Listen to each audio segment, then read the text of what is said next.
नमस्कार दोस्तों, आशा रखता हूं कि आप सब बहुत अच्छे होंगे।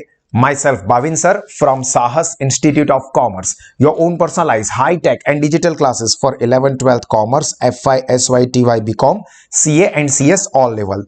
दोस्तों, इस वक्त हम लोग स्टडी कर रहे हैं हमारा subject integrated marketing and communication.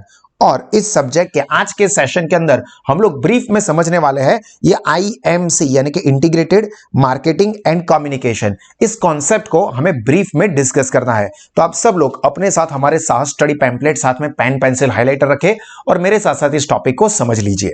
देखिए, हमने आगे ऑलरेडी जो मार्केटिंग मिक्स है उसके बारे में डिस्कशन कर लिया है।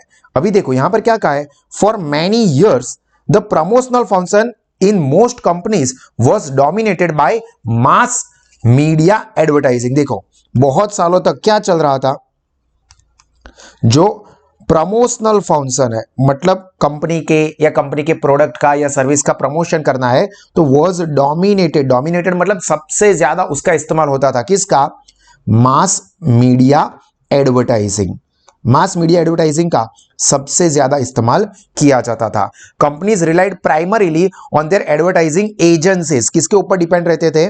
Relied on advertising agencies for guidance in nearly all the areas of marketing communication. मतलब फॉर एग्जांपल कोई कंपनी है, उसको अपना मार्केटिंग करना है, तो मार्केटिंग एजेंसीज होती है उसके ऊपर डिपेंड रहेंगे कि भाई हम आपको बता देंगे कि हमारी क्या प्रोडक्ट है और क्या सर्विस है, अब आप अपने हिसाब से हमारे लिए मार्केटिंग कीजिए।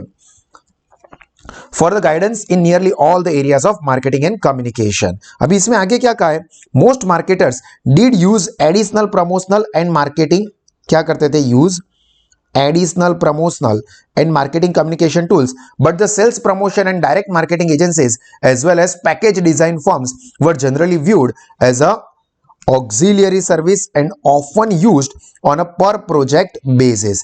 मतलब दूसरे भी टूल्स यूज करते थे मार्केटिंग के लिए, बट मोस्टली क्या होता था? Sales promotion and direct marketing agencies as well as package design firm. मतलब जो पूरा पैकेज करके देख, हम आपके लिए सारी चीजों को मैनेज कर लेंगे, marketing and promotion regarding, were generally viewed as auxiliary services. Auxiliary मतलब कनेक्टेड, मतलब हमारे बिजनेस का जो मेन प्रोडक्ट है उसके साथ साथ ये सेल्स प्रमोशन ये एक जरूरी बेसिक सर्विस है। Public relation agencies were used to manage the organisations publicity. कौन यूज होता था?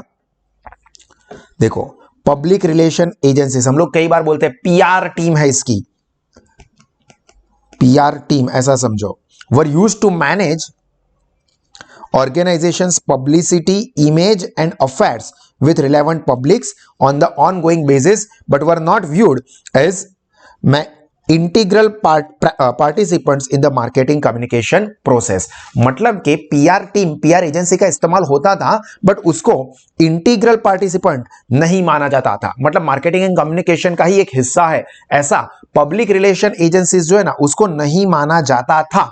बट अभी ये PR एजेंसी बहुत इंपॉर्टेंट है। आप देखो, सभी बड़े बड़े एक्टर्स होंगे, स्पोर्ट्समैन होंगे, पॉलिटिशियंस होंगे, सबकी PR टीम होती है जो उनकी एक पब्लिक रिलेशन इमेज बना के रखती है। लाइक फॉर एग्जांपल के तौर पे नरेंद्र मोदी जो कि हमारे एट प्रेजेंट प्राइम मिनिस्टर है, तो उनकी इमेज लोगों के अंदर कोई बहुत ही बढ़िया 56 इंच का सीना है उनका, अभी कोई नापने थोड़ी गया था। बहुत मेहनत करते हैं, रात को सिर्फ 2-3 घंटे ही सोते हैं, कोई देखने गया था। पर हम सब के माइंड में एक अच्छे से इमेज क्रिएट की हुई है। यहां पर उनके पॉजिटिव या नेगेटिव चीजों को हम लोग नहीं देख रहे हैं, हम लोग देख रहे हैं उनकी PR एजेंसी कितने बढ़िया से काम कर रही है कि लोगों के माइंड में ये इमेज आ गई है कि सबसे बढ़िया, सबसे पावरफुल, सबसे बेस्ट पॉलिटिशियन मतलब कौन? Prime minister Narendra Modi.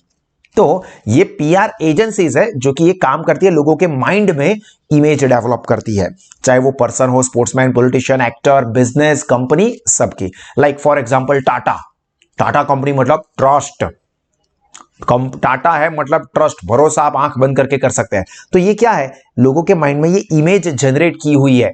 टाटा की कार्स मतलब बहुत मजबूत कार, मतलब एक टाटा की कार और एक ट्रक के बीच में एक्सीडेंट होगा ना तो ट्रक जो है उसका मतलब गुर्जा उड़ जाएगा, बट टाटा की गाड़ी बहुत मजबूत होती है। ऐसी इमेज लोगों के माइंड में फिट की जाती है।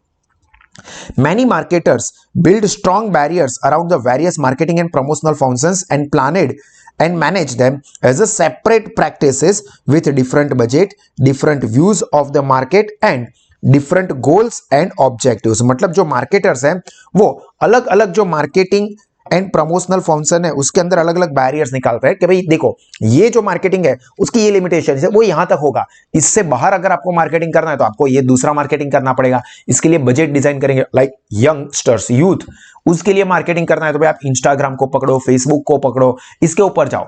अभी सपोज एजेड है तो एजेड लोग ज्यादा इंस्टाग्राम यूज नहीं करते हैं तो वो टीवी देखते हैं, उससे भी ज्यादा एज वाले लोग हैं तो वो न्यूज़पेपर पढ़ते हैं। तो अगर आपको इतनी ऑडियंस को टारगेट करना है तो ये प्रमोशन करो, आपको ये ऑडियंस को टारगेट करना है तो आप इस मोड पे मार्केटिंग एंड प्रमोशन करो, ये गाइड करता है।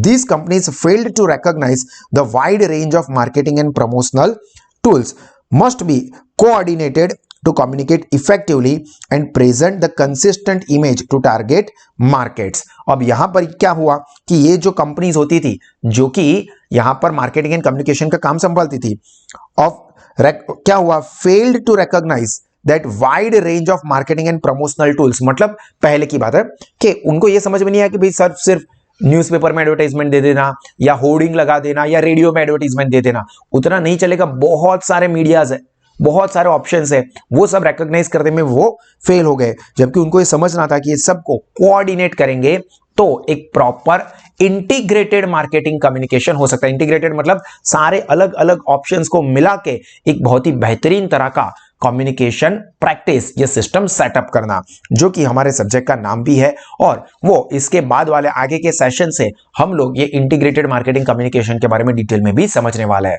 तो यहां पर दोस्तों हमारा ये जो टॉपिक है वो कंप्लीट हुआ। आई होप कि ये चीज आपको समझ में आई होगी।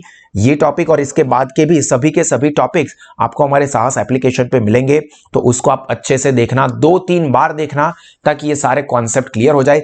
ध्यान से समझना दोस्तों कि ये जो सब्जेक्ट है वो रट्टेबाजी वाला नहीं है, ये प्रैक्टिकल एक्सपोजर के लिए है। तो आप उसको समझोगे और समझ के आप ये लैंग्वेज भी लिख सकते हो या अपनी लैंग्वेज में भी प्रॉपर लैंग्वेज में आंसर्स को लिख सकते हो। तो आप सीधा डायरेक्टली रटने मत जाना, ये प्रैक्टिकल सब्जेक्ट है कि भाई प्रैक्टिकली कैसे मार्केटिंग एंड कम्युनिकेशंस होते हैं। तो ये सारे कॉन्सेप्ट आप समझोगे और फिर अपने ओन लैंग्वेज में भी इसके आंसर्स लिख सकते हो। God bless you all. जय हिंद।